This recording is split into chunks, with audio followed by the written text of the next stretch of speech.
White হাউসে যুক্তরাষ্ট্রের president Donald ট্রাম্পের সঙ্গে বৈঠকে বাকবিতণ্ডা হওয়াকে দুঃখজনক বলে উল্লেখ করেছেন ইউক্রেনের প্রেসিডেন্ট ভলোদিমির জেলেনস্কি।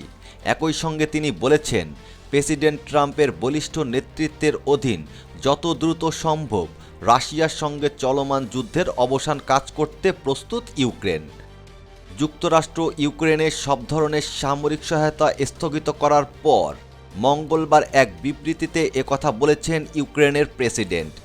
জেলেনস্কি বলেছেন, ওয়াশিংটনের হোয়াইট হাউসে শুক্রবার আমাদের বৈঠক যেভাবে এগিয়ে যাওয়ার কথা ছিল তা হয়নি।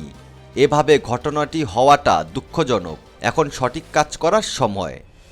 জেলেনস্কি বলেছেন, আমার টিম ও আমি প্রস্তুত রয়েছি প্রেসিডেন্ট ট্রাম্পের বলিষ্ঠ নেতৃত্বের অধীন শান্তি প্রতিষ্ঠার জন্য কাজ করতে, যেটা স্থায়ী হবে।